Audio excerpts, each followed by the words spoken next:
물리리라 이렇게 말씀하잖아요. 우리 어릴 때 아이들이요 놀이하면서 이렇게 물구덩이를 파놓고 함정을 파놓고 거기다 물을 이렇게 부었고요.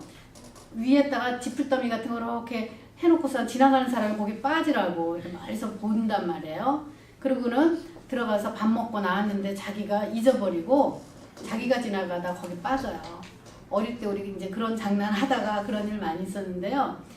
뭐 그런 비유죠, 일종의. 그래서 악한 마음으로 선하지 않은 동기로 함정을 남에게 파는 자 거기 자기가 빠진다. 그래서 우리 속담에 그런 말이 있지 않습니까? 자기 꾀에 자기가 빠진다. 그런 말 우리 많이 쓰잖아요. 그렇죠? 예. 그래서 원칙을 사회에서 정해진 원칙이나 그리고 상식이나 이런 것들을 따라 살면 우리가 절대로 이렇게 뭐 넘어지거나 그럴 일이 별로 없는데 자기가 자꾸 꾀를 내서 남에게 함정 파고 자기도 더 잘 되려고 꾀를 낼 때 그것이 결국은 해로 자기에게 돌아오는 것이죠. 네. 시편 17절, 7절, 15절에 이런 말씀이 있습니다. 저가 웅덩이를 파 만들며 제가 만든 함정에 빠졌도다. 이런 말씀 하고요. 시편 57편 6절에도 이렇게 말씀하죠. 저희가 내 앞에 웅덩이를 팠으나 스스로 그 중에 빠졌도다. 예. 그래서 우리가 성경에 보면은 아주 대표적인 예를 어디서 볼 수 있습니까? 에스더서에 보면 하만이라고 하는 사람, 그쵸? 유대인들을 다 죽이고 하려고 했는데 결국은 자기가 만든 그 장대나무 꼭대기에서 자기가 매달려 죽죠. 결국은 악한 동기로 악한 계획을 세우면 그 세우는 자 그에게 그 결과가 그대로 악으로 돌아옵니다. 예. 담을 헌다는 말은요. 여기서 담을 하는 경우 이스라엘은요. 뱀이 좀 많았나 봐요, 이 당시에. 그래서 보면 담을 할 때에 반드시 뭘 하냐면 주술사를 불러갖고요. 그 주술사로 하여금 주술을 외우게 해서 이 뱀이 사람을 해치지 않도록 그렇게 해요. 그런 다음에 이제 담을 이렇게 헐거든요. 그렇지 않으면 뱀이 물어요, 사람을. 그래서 크게 해를 당하죠. 근데 여기서 이제 담을 헌다는 말은요, 남의 밭이나 포도원의 열매를 취하기 위해서 남의 담을 허는 것을 말합니다. 예. 그래서 담을 헌다는 것은 또 다른 의미로 뭐냐면 우리가 남의 땅하고 내 땅에 경계석을 이렇게 세우잖아요. 우리 이제 성경에 보면 그게 나옵니다. 경계선을 이제 만들고 거기에 이제 돌멩이를 세운다든가 담을 쌓는다든가 그렇게 하거든요. 그런데 자기 땅을 넓히고자 하는 욕심 때문에 남의 담을 허는 것, 이런 경우도 여기에 속하는 것이죠. 그래서 이럴 때에 결국은 뱀이 그 사람을 문다라고 하는 것은 자기에게 해가 돌아온다, 그런 의미예요. 자, 우리 하나님께서는요, 이웃의 땅의 경계표를 이동하지 말라고 그렇게 말씀합니다. 어디에 나오냐면 신명기 19장 14절에 그 말씀이 나오는데요. 너의 기업된 소유의 땅에서 선인의 정한 내 이웃의 경계표를 이동하지 말지니라, 이런 말씀이 있어요. 예, 땅을 남의 땅 그 경계표로 만들어 놓은 돌을 옮기지 말라, 그런 말씀이죠. 그리고 잠언 22장 28절에도 내 선조에 세운 옛 지계석을 옮기지 말지니라. 잠언 23장에도 똑같이 나옵니다. 옛 지계석을 옮기지 말라. 그것을 아마 지계석이라고 이렇게 부르는가 봐요. 옮기지 못하게 합니다. 그래서 남의 담을 허무는 자는 뱀에게 물릴 수가 있다고 하는 것은 악한 동기로 남에게 해를 입히는 어리석은 자에게 그 화가 결국은 자기에게 돌아갈 수 있다는 것을 경고하는 말씀입니다. 이것은. 자, 9절의 말씀인데요. 여기 보니까 돌을 떠내는 자는 그로 인하여 상할 것이요 나무를 쪼개는 자는 그로 인하여 위험을 당하리라, 이런 말씀이 있죠. 자, 여기서 떠낸다 그런 말씀이 있는데요. 이 원어상의 의미는 채석장에서 돌을 이렇게 퍼내는 것도 되고요, 제거하는 것도 됩니다. 예. 그래서 킹 제임스 버전 같은 데는요, 제거한다라고 하는 그런 단어, 영어 단어로 나와 있죠. remove라고 나와 있는데, 예. 그래서 이것은 쪼갠다, 뚫는다 뭐 그런 뜻으로 쓰이는 말이고요.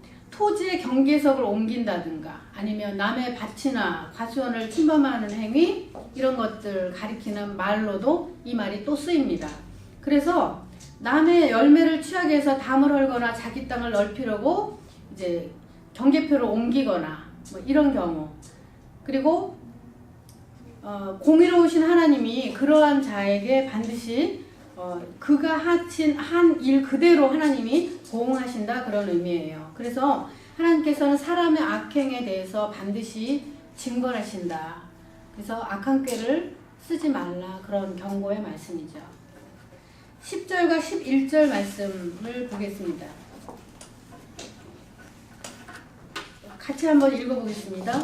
무딘 철연장 나를 갈지 않으면 힘이 더 드느니라. 오직 주의는 성공하기에 유익하니라. 방수를 베풀기 전에 뱀에게 물렸으면 술객은 무용하니라. 제가 한 가지 질문해 볼까요? 어떤 나무꾼이요, 두 나무꾼이 나무를 하러 갔어요, 산에. 그래서 나무를 하는데 한 사람은 아주 열심히 나무를 계속해서 베는 거예요.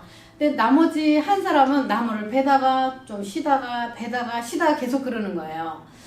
해가 다 저물어서 나무를 누가 더 많이 했을까요? 제 생각에는 오래 일한 실력자가 많이 했죠. 열심히 일한 사람이 더 나무를 많이 팼겠다, 이제 그렇게 생각하는 거죠. 혹시 다른 생각이 있는 분 계세요? 숙련된 사람이 더 많이 했니까. 제가 읽어드린 말씀에 답이 다 나와요. 뭐냐면 쉬었다 나무를 패다가 했던 사람이 훨씬 나무를 많이 팼습니다. 그래서 하루 종일 열심히 나무를 팬 그 친구가 물었어요.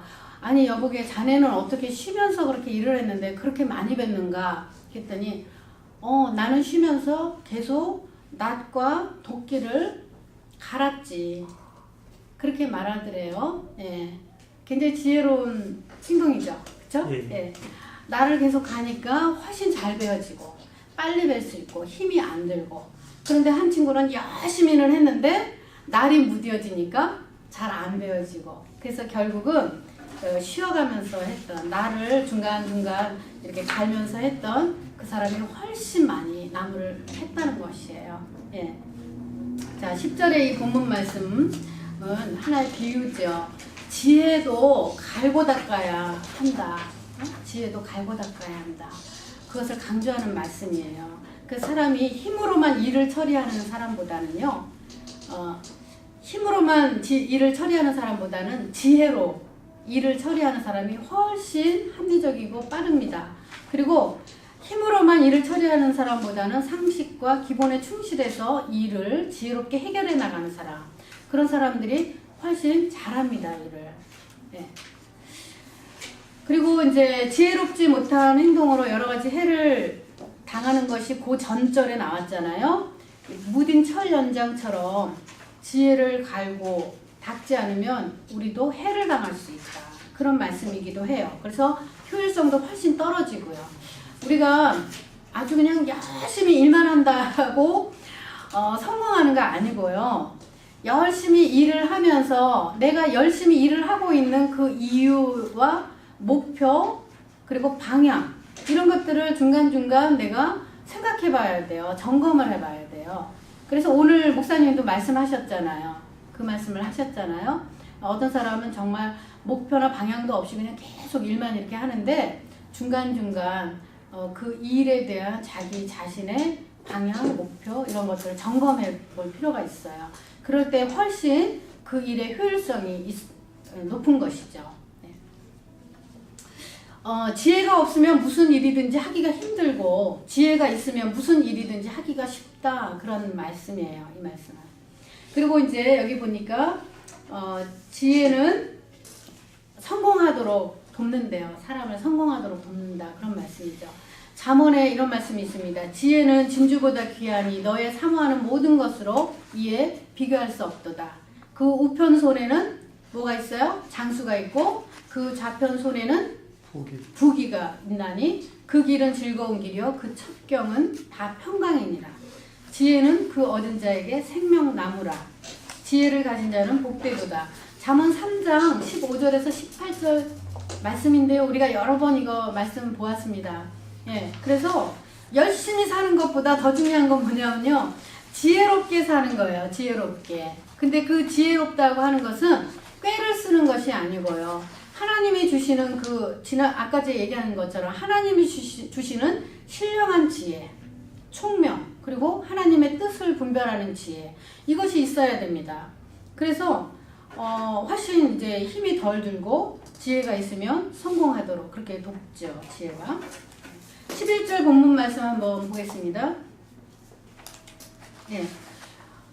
아까 우리 미리 읽었는데 방수를 베풀기 전에 뱀에게 물렸으면 술객은 무용하다, 이런 말씀이 나오죠. 방술이라는 건요, 속삭인다, 주문을 중얼거린다, 그런 의미예요, 이 말은. 그런데 뱀에게, 아까 제가 드린 것처럼 뱀에게 주문을 외워서 행하는 술법을 말해요. 그래서 우리 인도 같은 데서 이제 TV 같은 거 보면 인도에서 코브라를, 이 주술을 외우는 사람들이 그 코브라 춤추게 해요. 막 웃으면서 춤을 추게 해요. 그 무서운 뱀이. 예.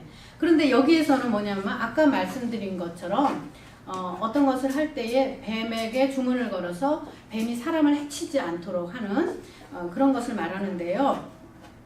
술객이라는 말은, 여기 술객이라는 말은 혀의 주인, 또 달변가, 이런 뜻이에요.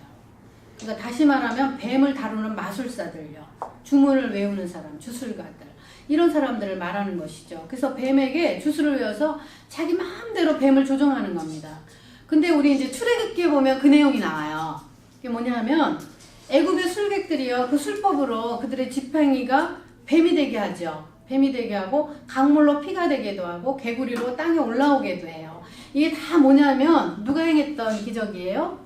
모세가 행했던, 예, 출애굽 때 행했던 기적들이죠. 이것을 술객들도 다 했어요.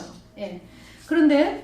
그러나 사람을 방수를 베풀기 전에 뱀에게 물렸으면 술객은 아무 쓸데없는 거죠. 이미 물렸는데 주문을 외워서 해를 끼치지 않게 할 아무런 필요가 없는 것이에요. 예. 그러니까 이것은 다시 말하면 뭐냐면 미리 일어날 수도 있는, 예측할 수 없는 어떤 일에 대해서 준비하는 것, 이것이 지혜자의 태도다, 그런 말씀이죠. 예. 그리고요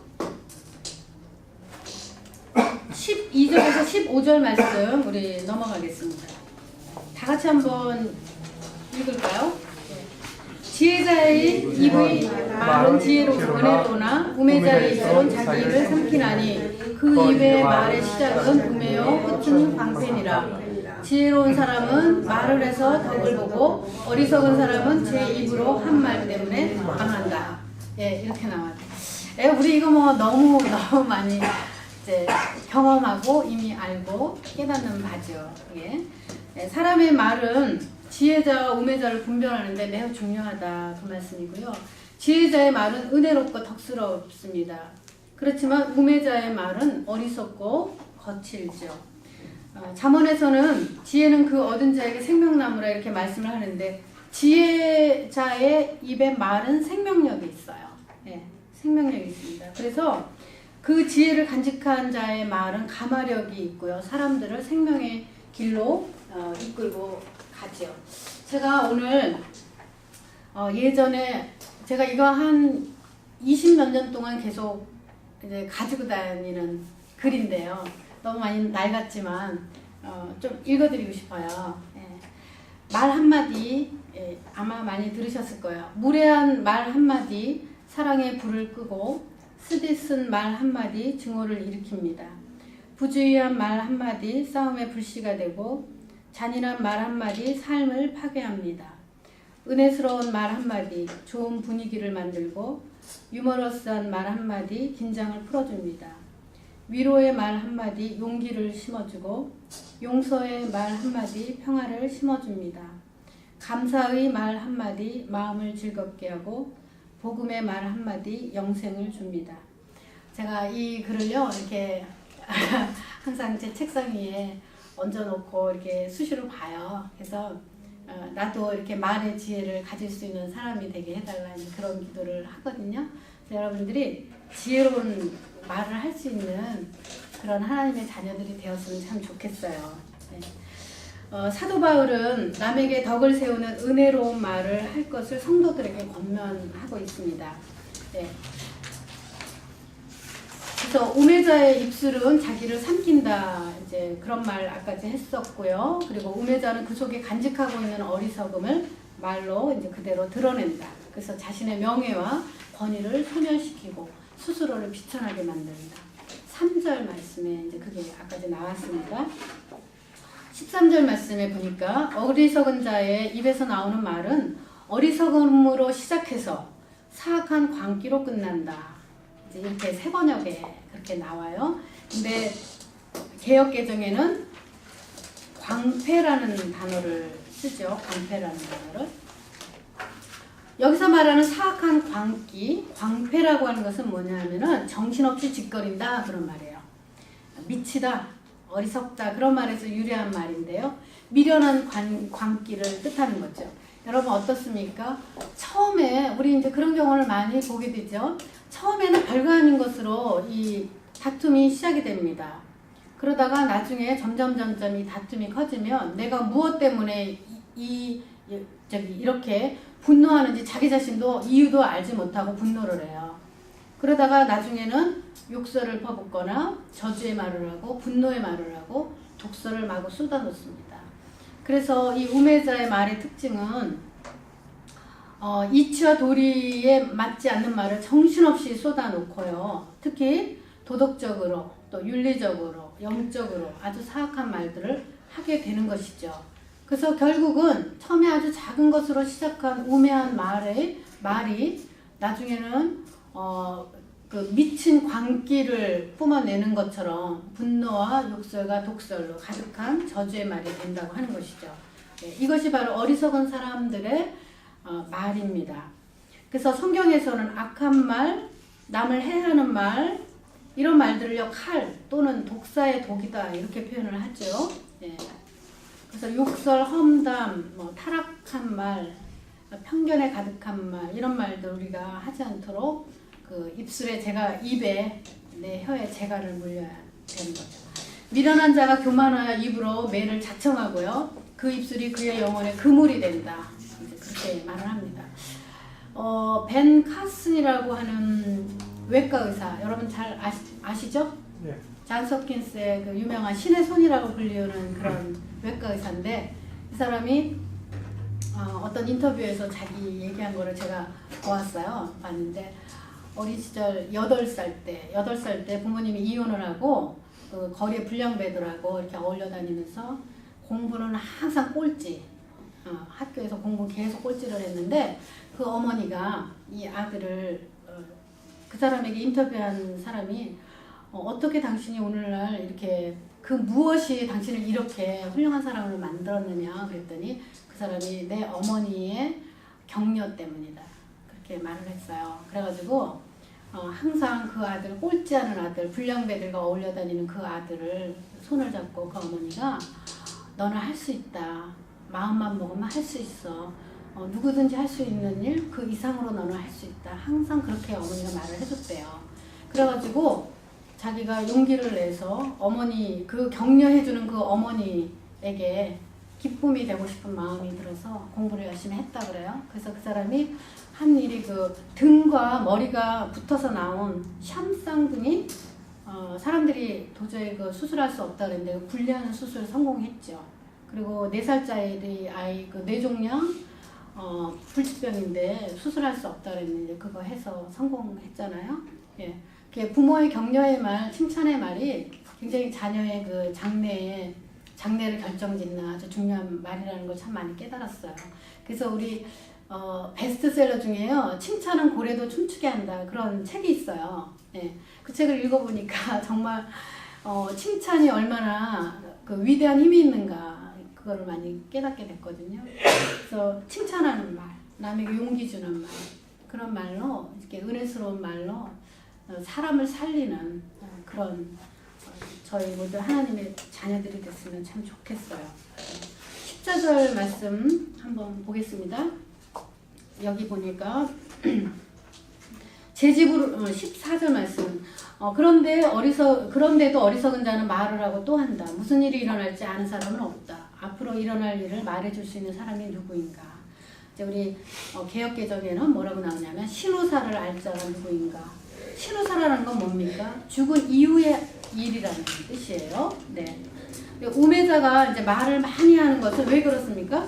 자기가 지혜롭다고 생각하기 때문이에요. 자기가 지혜롭다 생각하기 때문에 계속 말을 하고요.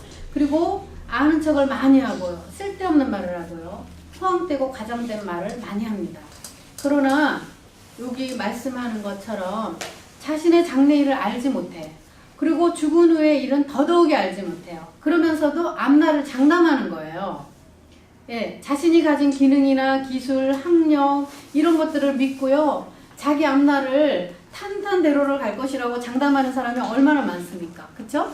그런 사람들이 어리석은 사람들이죠. 물론 열심히 공부해서 좋은 학력 가지고 기능, 기술 가지면 성공할 수 있어요. 그렇지만 장담할 수는 없습니다. 그거에 대해서. 근데 어리석은 사람들은 장담하죠. 그리고 그 당시에는요. 장래일과 죽은 후의 일을 자신만만하게 장담하는 사람, 그리고 말하는 사람 어떤 사람이에요? 무당이나 점치는 사람이죠.